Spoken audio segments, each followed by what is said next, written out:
Hello friends, मैं स्वागत करती हूँ आपका हमारे चैनल आइडियलिक एजुकेशन पर। I hope you all are doing well. आज की इस वीडियो में मैं आपको सिखाने वाली हूँ इंग्लिश इडियम एंड फ्रेसेस, वो भी उनके हिंदी और इंग्लिश में अर्थ के साथ। आज की इस वीडियो में मैं एग्जाम्पल्स भी लेकर आई हूँ। एग्जाम्पल भी आपको हिंदी और इंग्लिश दोनों ही लैंग्वेज में मिलेगा, जिससे कि आपको ये ईडियम समझने में और लर्न करने में आसानी हो। ये इंग्लिश ईडियम के ऊपर मेरा दूसरा वीडियो है। इससे पहले इंग्लिश ईडियम्स का एक वीडियो चैनल पर आ चुका है। आप इस वीडियो को देखने के बाद उस वीडियो को भी ज़रूर देखिएगा। उस वीडियो का लिंक आपको डिस्क्रिप्शन बॉक्स में मिल जाएगा। आप सभी व्यूअर्स से जो भी मेरी वीडियो देख रहे हैं उनसे मेरा एक रिक्वेस्ट है कि वीडियो को पूरा ज़रूर देखिएगा, क्योंकि आज जितने भी ईडियम्स हम पढ़ने वाले हैं वो आपके डेली यूज़ इंग्लिश में बहुत ही काम आने वाली है। अगर आप एक स्टूडेंट हैं तो आपके इंग्लिश सिलेबस में भी ये ईडियम्स आपको काम आने वाले हैं। तो चलिए बिना देर किए सीखना शुरू करते हैं। Our first idiom is a hard nut to crack. This idiom means a person or thing that is difficult to deal with, understand or influence. कोई व्यक्ति जिसे समझना या जिसे समझाना मुश्किल हो, या फिर कोई समस्या जिसके साथ निपटना मुश्किल हो, तो वहाँ इस idiom a hard nut to crack का यूज़ किया जाता है। इस इंग्लिश इडियम का हिंदी इक्विवेलेंट मुहावरा है टेढ़ी खीर। टेढ़ी खीर मुहावरे का भी वही मीनिंग होता है जो इंग्लिश में a hard nut to crack idiom का होता है।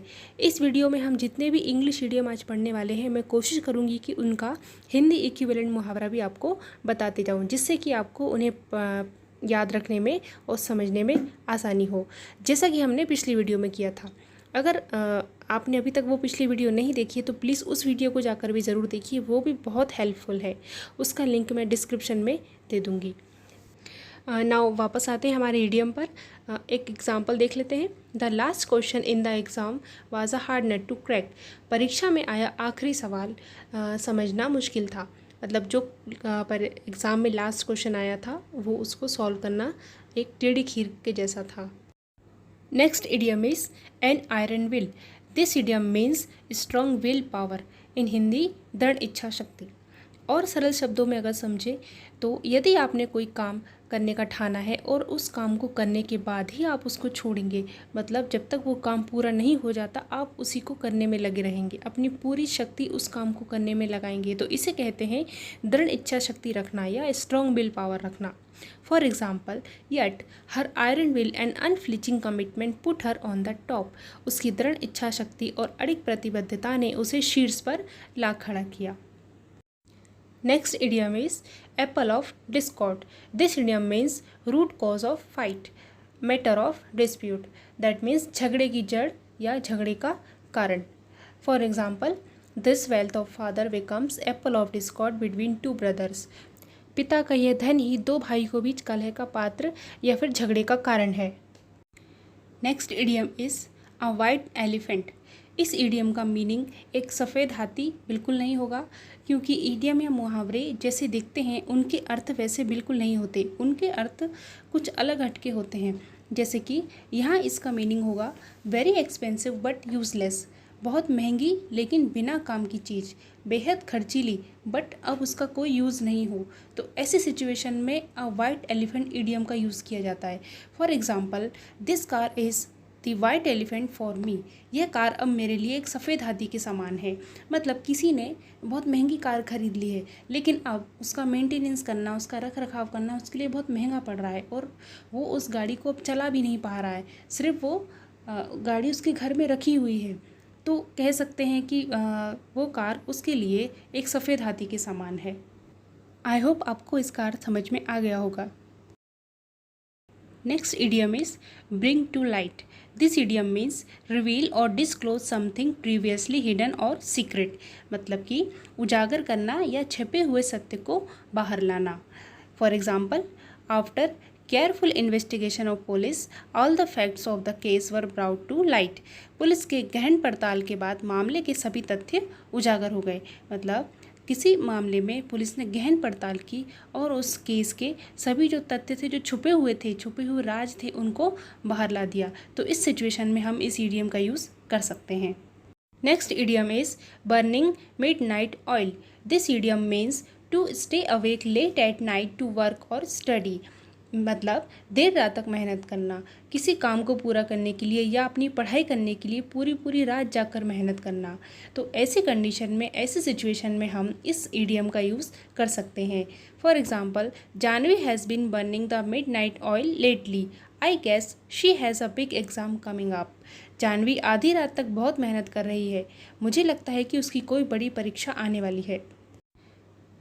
Next idiom is burn one's finger. This idiom means to get oneself into trouble. मतलब स्वयं को परेशानी में डालना, मतलब कि कुछ ऐसा काम कर देना जिससे कि हम खुद ही परेशानी में चले जाएं, खुद के द्वारा किए हुए काम से खुद को ही परेशानी में डाल लेना, या फिर हम कह सकते हैं खुद के ही पैर पर कुल्हाड़ी मार लेना। For example, she had invested extensively in stocks and got her fingers burn when the market collapsed. उसने शेयरों में बड़े पैमाने पर निवेश किया था और बाजार गिर गया। ऐसे में तो उसने स्वयं के ही पैरों पर कुल्हाड़ी मार ली। Next idiom is cry for the moon. This idiom means to ask for something that is very difficult और इम्पॉसिबल टू गेट. मतलब ऐसी चीज़ मांगना या आशा करना जिसका मिलना मुश्किल या असंभव हो. For example, thinking of getting an officer's job with so ordinary qualification is to cry for the moon.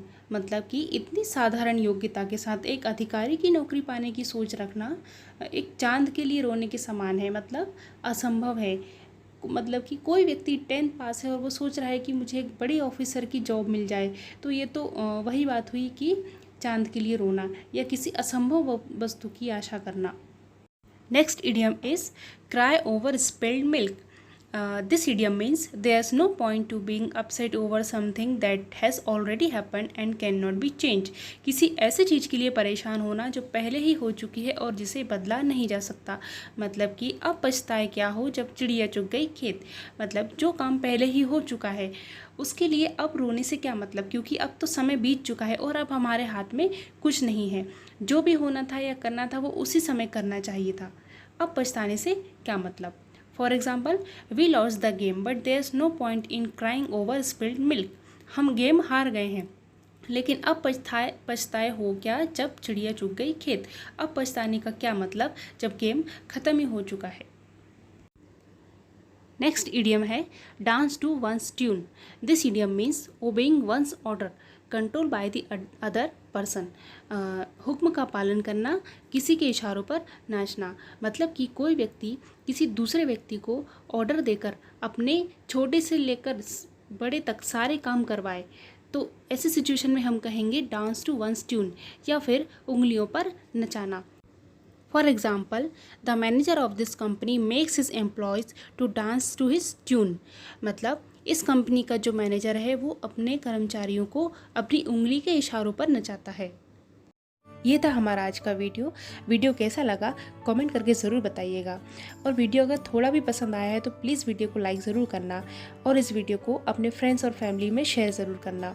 अगर आप मेरे चैनल पर नया हैं तो चैनल को सब्सक्राइब ज़रूर कीजिएगा और बेल आइकन को प्रेस करना, जिससे कि आपको मेरी आने वाली वीडियो की नोटिफिकेशन सबसे पहले मिल सके.